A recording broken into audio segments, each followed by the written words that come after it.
Hey, it's Amy Scott Grant, your favorite spiritual ass kicker, and I'm here. I missed you. Did you miss me? Oh, good. That's so sweet. You're so sweet. I love hanging out with you. All right. Well, I am here with number 4 of 6 in our series on how to stop feeling nervous. So if you did what I suggested in video 3, then you're just watching these for next time, right? Like you're not nervous at all right now. But just in case you didn't, you probably that nervousness has built a little bit since you watched 3 if you didn't take care of it. So number 4 is really simple. It's put it in writing. So what happens if you take the time to actually write out what it is that you're nervous about and why you're nervous and what you're afraid might happen and what the possible outcomes could be and any of that kind of stuff? I'll tell you, because you're like, I don't know, Amy, what will happen? Well, I'll just tell you, because that's why you're here, right?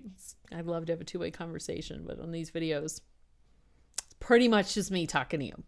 And then you got comments to talk to me, right?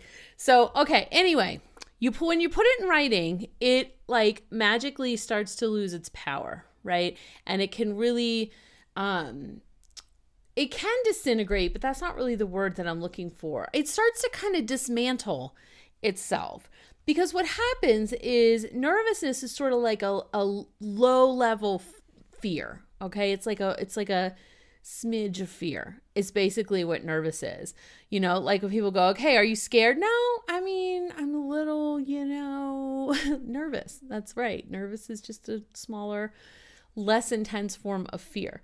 Okay. So when you write it down, it starts to like lose its power and it starts to like decompose. That's the word I wanted. It really starts to decompose, but it doesn't get smelly. So you don't have to worry about that.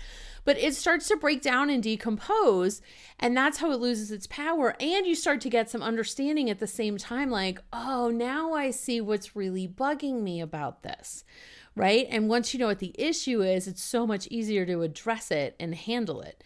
Right. But what happens is when we have a fear or nervousness, and it's just sort of like, it's like a bee, like buzzing around in your head, inside your brain, and it's irritating and you can't that's why the first tip was grounding, right? Is like, just calm down, settle down. Cause you can't have this kind of energy at the same time that you're grounded. They just can't coexist. Okay.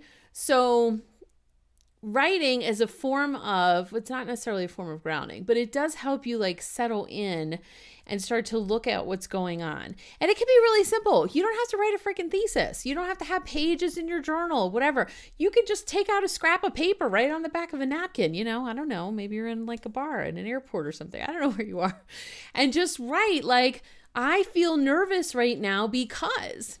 And just write until you no longer feel nervous. And for some people, that's going to be one sentence or maybe a paragraph. You don't have to write a thesis in order to figure out what's at the bottom of it. So I hope you'll try that, and I'll see you back in part 5 of how to stop feeling nervous.